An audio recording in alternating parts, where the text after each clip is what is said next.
Hey, this is Drake here. I was going to drop a quick Path of Exile guide. Now, uh, I guess to be all honest, this is the first one of these games that I've ever played, so I made a lot of mistakes. And honestly, I watched a lot of guide videos to try not to, but I didn't really see some of the basic things that I did wrong mentioned in them, so I just thought I'd put together a quick, don't do what I did wrong type of guide, because, like I said, this is I usually don't like these games, but I would highly recommend it. Very good game.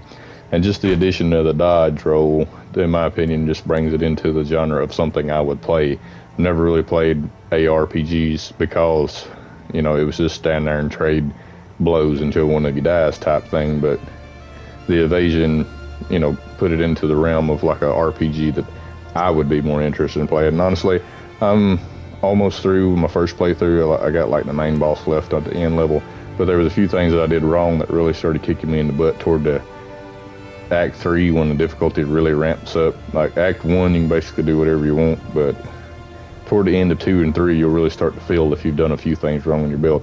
Now, the first thing I did wrong, and I didn't really understand this, is I invested wrong. Like you have basically 3 different armor stats. You have armor, you have evasion, and you have block. Now, being used to just regular RPGs, I just went straight for armor. Excuse me, I've got a bit of a cold today. But that is wrong for my build. And I didn't realize that or understand it, and it didn't really start showing up until Act 2 or 3. The reason being is as you start leveling up your skills, the requirements to have them get higher and higher. As you can see, like if you look at the dex and intellect requirements, they start getting higher and higher every time you level up your skills. So for monk, dex, you're basically a dex build, but you need intellect also. So that means that you should run armor that scales primarily off of dex and intellect, which with monk, and I can't speak for the other classes, this would be evasion and energy shield is one of the best you can run. And another reason why I didn't realize, and it really made me struggle in the early parts of Act 3 because I was just almost getting one-shotted by everything, is a monk has a lot of passive skills that actually help with evasion and energy shielding. There's a lot of and I still need to invest in some, but there's a lot of your passives that just straight up give you 100%, 200%, 300%, depending on how much you want to invest into it. So like this one gives you 24% more evasion rating, 24% more energy shielding. So I would advise anybody, and I'm assuming it's this way for any class. This is the only class I've played. I can't speak for the others, but I'm assuming what I would do first starting out, check my skill tree, find out which passive nodes I have and what they're boosting. If they're boosting shield, if they're boosting armor, if they're boosting evasion. And that would be the gear that you would want to focus on. Like I said, Act 1, you can basically run whatever gear you want to, and it's fine. I made it to Act 3 running armor-based gear, and wound up getting one-shotted by almost everything, and had to completely reform and rebuild my character because I had invested wrong off of the bat. Really just a big waste of time, honestly, and I wish I would have knew this earlier. So, that's 2 really big tips. Like, check your passive tree to see which effects that you're going to have active, because I'm assuming these change for each character.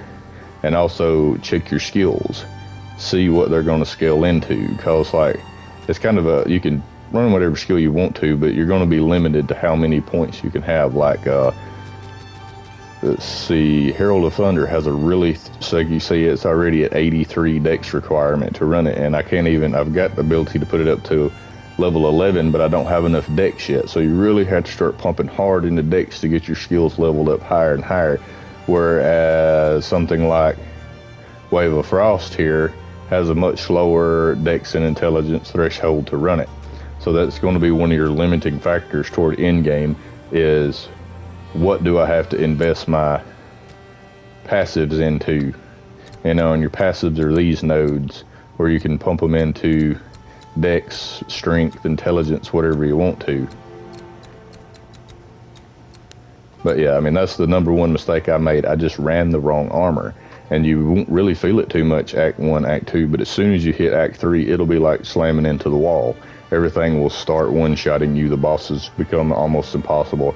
And I've played solo. I can't speak for multiplayer. And also another thing that Monk is really good about is like on your energy shielding. See, I've got like 315 energy shielding, but it has a 39.4 regen per second rate, and I'm running absolutely nothing to up my regen rate. That's just flat regen. So if you don't take damage for 4 seconds, that will start regening at right at 40 per second. That's, you know, and then I've got life regen on my armor also. Other thing that I did wrong, probably that I just figured out, like I had to figure it out to get through in game, is invest your stuff. Like you can make, like you see, you can make your weapon especially so much stronger if you just invest the right stuff in it. Put you 2 rune slots in it because you can if it's a rare. And you can double stack physical damage because all of your skills, most of all your skills, convert physical damage into, like convert 60% of physical damage into lightning damage. Convert 60% of physical damage. So the more physical damage you have, the more skill damage you will have. You don't really want to, and I did that wrong also before, because I thought it would be good to have a second damage type on my weapon. Actually, it does help if you're needing something like cold damage to make a support skill work, to have it flat on your armor or your weapon. But all of your skills scale off of physical damage. So the more physical you can turn on your staff, the more damage your skills will actually do. So I've got 2 runes in here, body runes, I believe they are, that gives me 40% more physical. And then I wound up being able to roll a flat physical on this. And this would be an even better staff if I had rolled a flat physical on it instead of rolling a lightning damage. But that's another thing that I did wrong that I had to change to make it to the end of Act 3, is I had to really invest into my equipment. And I haven't invested in this one yet, but put your rune slots in.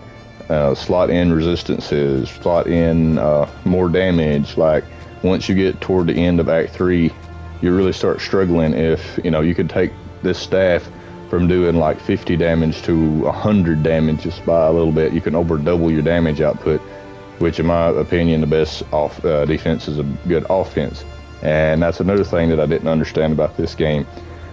All right, like if you'll go to your, like I thought evasion was you had a 50% chance to avoid all damage and then 50% to just get one-shotted. No, it's the same as damage reduction. You have a 50% chance to take, or you take 50% less damage from each hit. But if you'll right click on it, like it strikes. This is from melee attacks only.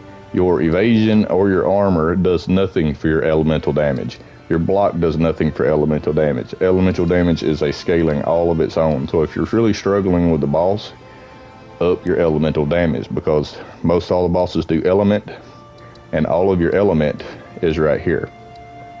Your element is an entirely different resistance. So if it's a fire boss, no matter how much evasion rating you have, it will do nothing for the elemental damage you're receiving. So if a boss is one-shotting you with some sort of slam attack, your evasion does not, see, it does strikes.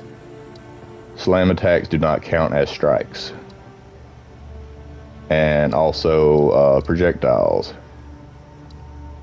If it does, and all the bosses have a big slam attack, you get none of your evasion, none of your damage reduction on slam attacks. And if you're running no fire, any resistance to this type of slam attack, because most all the slam attacks are the big unblockable red attacks that do a lot of elemental. If you're not running any elemental and you're on it, then you're getting 0 damage reduction from that attack. You're taking full hit.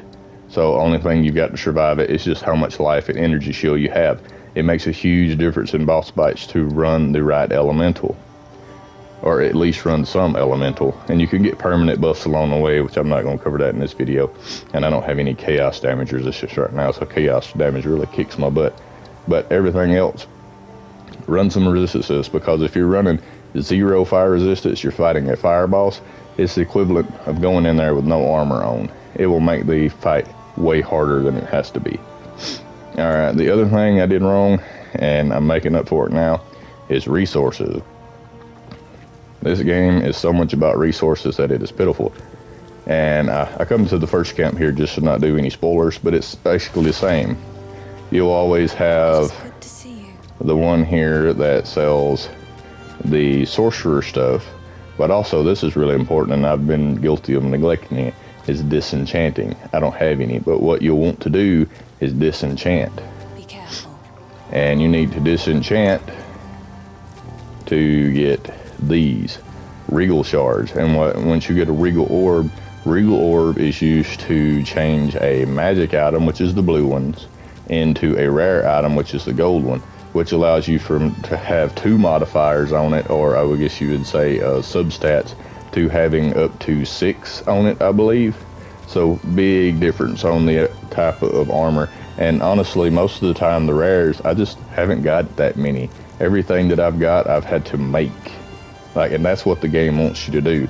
But I've neglected doing this constantly because I forgot about it. Now I'm in game, I have no regal orbs, and now I'm having to farm armor to get them. And all you have to do is every rare that you pick up that you don't use, you bring it to there'll be one in each area that does the magic stuff, and you can disenchant that item. It will give you regal orbs. For every 10 regal orbs you will get whatever the other one was, and you can upgrade a magic item to a rare item. And that's going to be your most consistent way of trying out. What you want to do is to get a rare item that has some sort of substat on it that you like. Like I like leech on my arms because it seems to only roll on arms. So this one has leech. So this is something, if I had one, I would invest it. I would want to invest into this and see if I get some other substats that are good rolls, and this might be a good piece of armor for me to use. Also, if you look at the requirements, it tells you the armor level. See, like the first one is actually the level 33, and then it requires 30 strength, 30 intelligence. But this wouldn't be good for my build because it's armor and energy shield instead of evasion and energy shield. So this wouldn't be a good match for me. But the first one is actually the level. So that's another thing I didn't realize for the longest of time. Like my chest piece is a level 39, and you can actually check your rings if you click R3 on it. That one's a level 28. Oh, it says it above it. 26, but I think my belt is like a level of 17. You know what I mean? So some of your armor can just get outdated. And this ring is actually a level 4. Like I've had the worst time getting rings. Nothing ever drops. It's just very good, in my opinion. But that's one of them. Like, first thing you should do as soon as you, and I've sold so many, it's like a juggling act in this game. But you want to disenchant everything that is a rare item to get the regal orbs. And then you want to come over here. Well, he's not there. But you want to come over to the salvage bench. And everything that has quality or a gem slot on it that's not of rare level, then you want to salvage it. And what that gives you, I wish I had the thing, but when you salvage something with quality, you get an artificer's shard, and those turn into the orbs that allow you to put sockets on your equipment. And when you see, what is the other one about them? See if I got one here. No, I'm sorry. When you do one of the sockets, you get the artificer's orbs, and when you do one with quality, you actually get the armor scrap, which allows you to add quality to your equipment. And the quality, when you get something that you want, like you see this is plus 20% quality, it basically just for like every 5% quality on your weapon, it gives you like one more attack. Scaling up depending on your modifiers and stuff like that. But if you get something really good, you feel like it's going to carry you through a chapter, because this is the 3rd staff I've built. I put one through the first chapter, one through the second, and one through the third. So it's not one of those games where you're going to be transitioning very often, because to get the right staff, or the right equipment, it's just kind of hard to come by, or it has been for me anyway. I'm assuming that there's probably better ways to farm, but so far I haven't had to do any farming. I've just been straight playing the game. But your other resource here would be Renly, and what you want to do is everything that's just basically a common item that doesn't have anything on it that you want to keep, you sell it to him. You sell it to him for gold. and you check his inventory every time. And this is going to be low level stuff because this is first area, but every time, so like this is level 11, but it's actually a really good piece for level 11. Every time you level up, his inventory will level up to match what you've done up to the maximum that it can be, and set in each set level. So there's no sense in going back to the beginning playthrough because his maximum level is probably like 11 or something like that. Like his gear cannot go any higher than that, no matter how much higher level I am than that. So in game, you kind of want to say in chapter 3, but as you're progressing through the level, every time you level up, come back to your vendors and check and see if they've got anything new or better or something with it, you know, something like this. Something that would be really good to carry you through base game. That's the other thing. That's the maintenance routine. Disenchant for the regal shards. Salvage bench when you get the availability to do it to get the other 2 resources. And then everything else you sell to him for gold, and that's your resource management. And you need all of these to make a decent build, especially when you get in the late game, because the stuff just does not drop.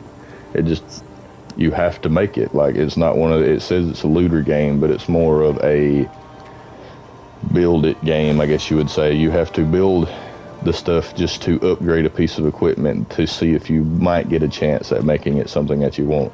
It's a very time-consuming process, but that's the things that I did wrong. I chose the wrong armor. I invested in the wrong skills. I didn't manage my resources properly, and now I got to level Act 3, and it was like hitting a wall. I realized, hey, I did something wrong, and I had to go back and spend hours and hours redoing my build, refarming stuff, and just basically to get back to where I was feeling comfortable in the level again, and not having to try each boss 10 or 15 times to finally clear it.